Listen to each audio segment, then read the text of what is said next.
right, welcome to LongShotsTV, sponsored by TrendBetting.com. Hey guys, welcome in. It's another Sunday fun day NFL show alongside Donnie, RightSide. How you doing, Donnie, today? Doing good. Sunday. Important day, obviously, in the sports betting week, but one of our favorite days, along with Saturday. Action all day long. Couldn't be looking forward to a nice, profitable day, Tony. All right, yeah, we all are. Okay, well, we're going to run down the games today, guys, give you a little bit of information. Do want to note that we, are looking forward to the injury report. We'll give you what we can, but the official one doesn't come out for about another 30 minutes, so we'll do our best for you. All right, let's run down the games. Donnie, Houston is at Minnesota. The Vikings are giving up 6 to 6.5 at home. I like Minnesota here. I know a lot of people, when I looked this morning, were jumping on Houston with that basically a touchdown, dog. But they're on the road in a tough place, and I just think Minnesota's really the better team. I think that's one of those quiet teams that's just going to slowly dig in and win games. What do you think, Don? Yeah, looking at the game overall, Minnesota is the better team. The only problem is major trouble for Minnesota in this game. Stephon Diggs is not going to play in this one. Minnesota already struggles to score. The line did drop from 6.5 to 6 momentarily in the past 10 minutes, and I agree with the line movement there. Do I think Minnesota wins the game? Yes, but they don't score enough. So if you can get that game, or maybe it spikes back up to 6.5, or I know Five Dimes has an alternate line of 7 in this one. I would take the points in this one just because the simple fact is Minnesota's going to struggle to score into the 20s, and if Houston can just hang around the game, I'm not sure if they can win it, but they can keep it close. A little bit too many points for Minnesota cover here, I believe. All right. Okay, Tennessee at Miami. Miami -3, and Tennessee, struggling team, having a lot of issues, but I think they're starting to resolve some of those issues a little bit, but they're just not a great team, Donnie. Yeah, Miami as a favorite is just one of those things that opens your eyes right away. Yep. The same thing I always say with the Baltimore Ravens. But the Baltimore Ravens at least win football games. They just never cover. I'm not even so sure that Miami can even win this football game. -3, -2.5 with Five Dimes. That just shows you that these two teams are even split, and they're just throwing the 3 points out there for the home team on Miami. Miami should win this game, yes, but you looked at it. They actually should have lost to the Cleveland Browns as double-digit favorites a couple weeks back. Right. A little bit healthier for Tennessee. They're going to Delaney Walker's going to be back, and Marcus Mariota will make enough plays with his feet. I just don't trust Ryan Tannehill, and also Arian Foster is going to be out for this one as well. Just give me the points in this game. I don't like either side particularly, Tony, but again, if Miami's going to be a favorite, I'm just going to go against it just to buck the trend. All right. Yeah, and I'm actually liking Tennessee in this game to cover that. I think they get the win here outright. Yeah. Just to stir things up a bit. I think they're going to be playing a little bit motivated today. Okay, New England at Cleveland. This is the one everybody's waiting for. Mr. Brady is back. How can you go wrong with picking Tom Brady, Donnie? Well, I don't like the spot that New England is in here. If you're looking, 80% of the money or 80% of the tickets is coming in as we look on New England itself. Line opened up at 10.5. The line is still 10.5. That's a major red flag right there. Julian Edelman is banged up. Gronkowski's on one leg. Tom Brady hasn't even been at the facility for a month. He's been tanning and, vacationing in Italy. I know he's rested and ready, but this isn't 29-year-old Tom Brady. This is, Tom Brady into his 40s. I don't really know which way to go. It's a hard game to cap, and I know the public just sees, oh, my God, Brady's back. He's going to be angry. He's going to destroy it. He's not at home. He's on the road. It's always tough in the NFL to lay double digits and win. A quarterback who hasn't thrown a single pass with his football team in over 5.5 weeks. Running back situation with Blunt, he's banged up a little bit. I know New England should win this football game and probably will because it's Cleveland, but there's no way I'm laying over 10 points with a rusty Tom Brady and an injured New England team. I agree with you there, Donnie, and I think Cleveland historically does play New England fairly close at home. So, yeah, I think that's an easy one, in my opinion, to jump on those points. If you look at Cleveland, the one thing that you can say is they don't have very much talent, and of course they've been injured quite a bit. Hugh Jackson has the team pointed in the right direction with the mindset, not actually winning football games. Because if you look at their games, game to game, obviously in Washington, they did get beat and they lost the spread in that game. But there was a couple key fumbles in that when they were in it right to the end. Same thing with the Miami game. The Eagles gave it to them a little bit, but just line by line, they played Baltimore. They should have beat Baltimore, and they're a little bit better team at home. So, again, I'm going to lean towards the Cleveland Browns in this one. They've been on the road 3 out of their 4 games, so they're coming back home. And again, as I said, they were up, I believe, 20-0 at Baltimore, and they should have actually won that game outright, but they did cover the line. So we'll see what happens, but there's no way I would be laying over 10 points on the road with an NFL team. Yeah, absolutely. All right. Let's jump down to, I screwed my order up here a little bit, so I got to Washington at Baltimore. We're just talking about Cleveland putting up 20 on Baltimore. Baltimore is at home. Line's 3.5, and looks to me like a lot of the money is on Washington for this one, Donnie. But it looks like the line's moving. It's back up to 4, and again, I'm just a fader of Baltimore. Baltimore wins. Baltimore's a great team at home, but Baltimore doesn't cover versus anybody. If the line was 14.5, they would win by 14. If the line was 1.5, they'll win by 1. It's just the way Baltimore does it. It seems like every single game with Baltimore comes right down to that final possession. I don't technically like the game so much, but again, if I'm just going to, there's not really any travel where they 20 miles apart maximum. Right. So, they're not going to be out of their element. They're not going to be starting a West Coast game or playing in London, whatever it is. They're right next door. It's going to be a bit of bad weather down there, so I do think the game is going to be a little bit closer than what the experts think. I would take Washington with the points if you're getting 4 here. All right. So that also looks like maybe a low-scoring game as well. Yeah, possibly. I mean, again, you're going to throw in a little bit of – I don't know how much it's going to rain there. It's pouring here in New Jersey. It's been doing that for the past day and a half, so I expect a little bit of the same down there. All right. Yeah, definitely keep an eye on the weather today, guys. All right, let's look at Chicago Bears at the Colts. Colts getting 4.5 at home. Boy, I don't know what to think about either one of these teams, Donnie. They're just right now they're both a mess. Andrew Luck is beat up. He's just not getting the protection from the line, and Chicago obviously just the only thing they got going for him right now is Alshon Jeffrey. No consistency at the quarterback position, so you never know what you're going to get. I mean, he's always going to get his catches and probably a touchdown in the game, but man, these guys are messed up.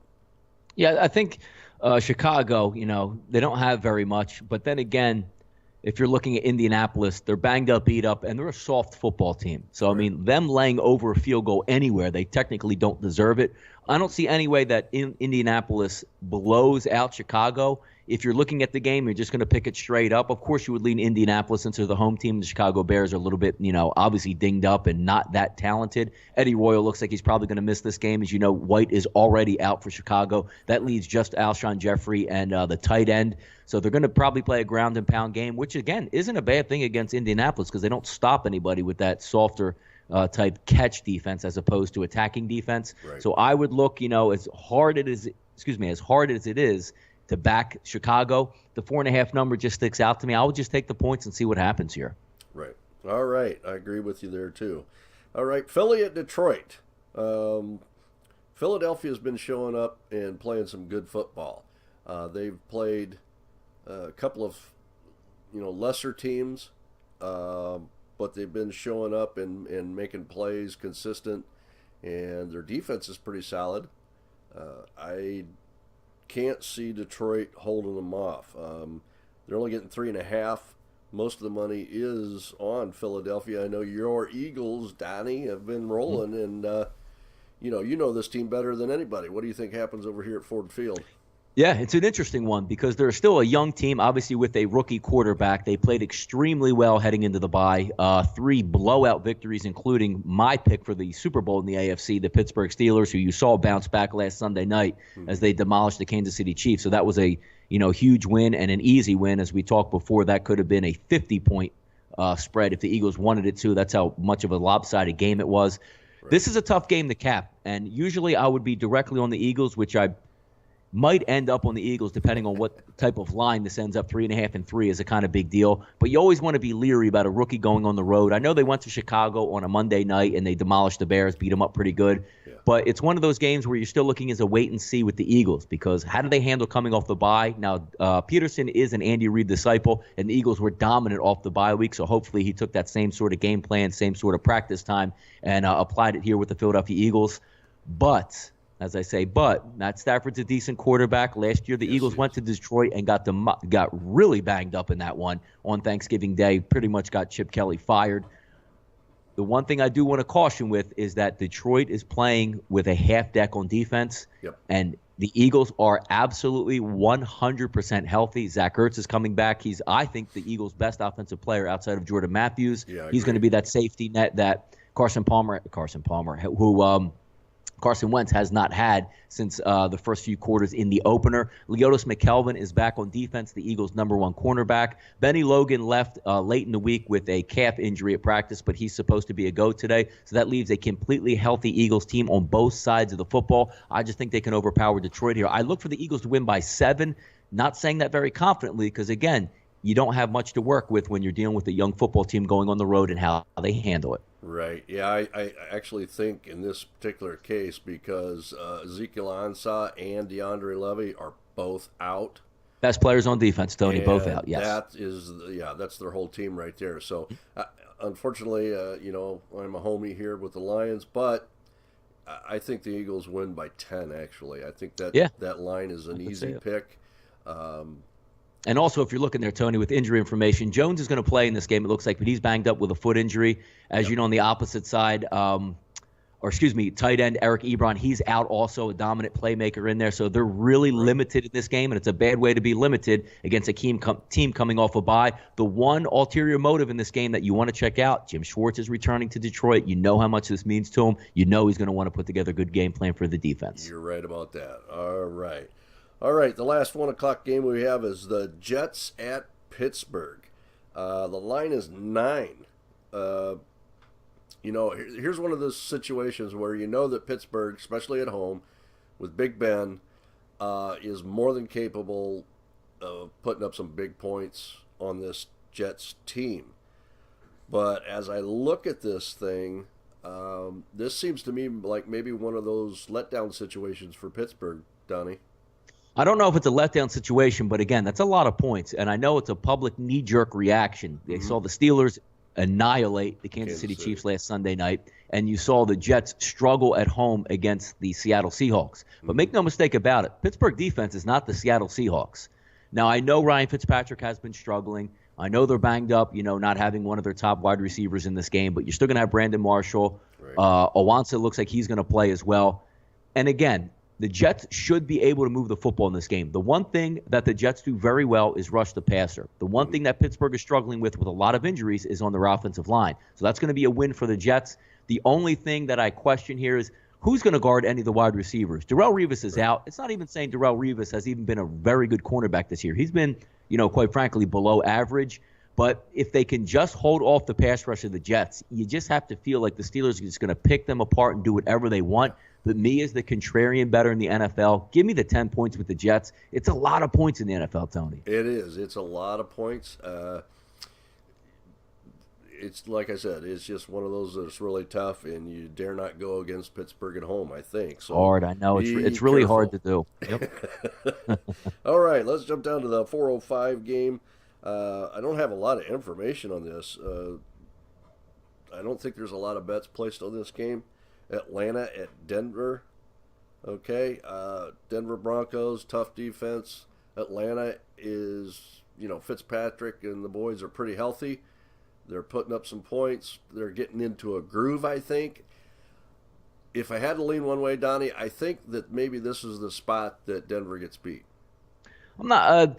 You would say they have a chance just because of the fact that Paxton Lynch is going to be in, Trevor Siemian is out for this game. But the one thing that's always tough in the NFL, dome team going outdoors, and especially going outdoors and going into altitude, that defense is going to be raring to go. The one thing Atlanta does extremely well is they pass the football. The one thing that the Denver Broncos do extremely well, they have the best trio of cornerbacks in the NFL. If you can take Julio Jones out of the equation, that's going to leave Devontae Freeman and Tevin Coleman in the backfield to try to do most of the heavy work. Right. And Denver can stop the run also. It's a very good defense. That line has dropped like a rock from 6 to 3.5 just on the quarterback news. That is a good sign for the Atlanta Falcons. I see a lower scoring game in this one, but I just can't go against Denver at home against a dome team. Atlanta is technically a softer type team. C.J. Anderson's going to be on the ground. I think Denver's going to get it done with under 7 points, but I think they can cover that 3.5 here. All right. Interesting. Let's jump down to Cincinnati at Dallas. This, I know, is going to be a game a lot of people are going to watch, including myself. Over 75% of the money is on the Bengals to beat Dallas, Donnie. Yeah, I agree with them in this situation. And again, being an Eagles fan, I'm actually really hoping that it does happen. But if you have to take a look at this on a dollar and cents line, Dallas has been playing very good football. Tyron Smith is going to be back at left tackle. That's going to be a big improvement. Eifert is still out for the Cincinnati Bengals. Jeremy Hill, who was banged up, did practice later in the week. He's going to play. Giovanni Bernard also going to play. And A.J. Green's one of the best wide receivers, if not the best wide receiver, right next to Julio Jones and Antonio Brown in the NFL. It's going to be an interesting dichotomy, a tough type of matchup to gauge. I just think Cincinnati needs this game a little bit more than Dallas does. I think they're a little bit more talented, but you can't when you have a great offensive line, Tony, a very good running game. I know they have a rookie quarterback. Dez is going to be out. They're going to try to control the line of scrimmage, but I think Andy Dalton and Cincinnati is going to make just enough plays to win this game. Look for a lower scoring battle just because both teams are going to try to establish the run and play it a little bit closer to the vest. But I think that Cincinnati can pull this one out, probably in a 4 to 7 point win. Maybe even a little bit closer, but again, you don't need that close. In Cincinnati, the most they're laying across the board is 2.5. A 3 actually just popped up, but anything below 3, I think Cincinnati's the right play here, Tony. Yeah, absolutely. And I actually, as far as the Dez Bryant injury, from what I'm seeing, Dez is still listed as questionable. And he's out. Yeah, he's not. He's out. Today. Okay. Yeah. All right. So that tells you a lot right there. Okay, San Diego at Oakland. Okay, the Chargers against the Raiders. Most of the money right now is on San Diego. The line is 3.5 is what I'm showing. And, I think this is one of those situations that it's perfect to go against the public. You're looking at San Diego, probably the most banged up team in the NFL. They're going to get Joey Bosa finally on the field today, but they lost their best starting quarterback last week, Jason Verrett, who's now out for the year. Yeah. Antonio Gates also is going to come back, but as you know, the struggles that San Diego does have at wide receiver. Travis Benjamin's going to be the A1A target in this one. It's interesting. The Chargers have led with 2 minutes to go in each and every one of their games. When they had the lead in the last 2 minutes, obviously outside of the game they did win. They lost 3 of those games, which is amazing. They should be 4-0 in this one. Yeah. Big injury information on the Oakland Raiders. Latavius Murray's not going to be in this ball game. Right. But the simple fact is I don't know how much that's going to matter because I think David Carr is going to take to the air with a weaker defense out there for the Chargers. But you can't ever leave Phillip Rivers, out to dry. And if you're going to give them 3.5 points, they're going to be in this game. Yeah. The Raiders aren't going to run away from this one, even though they are at home and the better team, less banged up. I just see the Chargers covering that 3.5. I don't know if they can win, but if it's a 10-point game, 7-point game, and Phillip Rivers has the football with a minute to go, they're probably going to do something with it.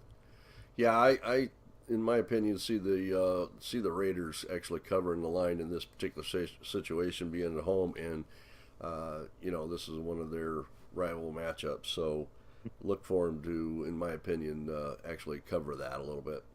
Mm-hmm. All right. Buffalo at Los Angeles Rams. I still can't get over saying that. Yeah, exactly. It's going to take a while until you see them on national TV a little bit more, so it actually sinks in. You're right. Yep.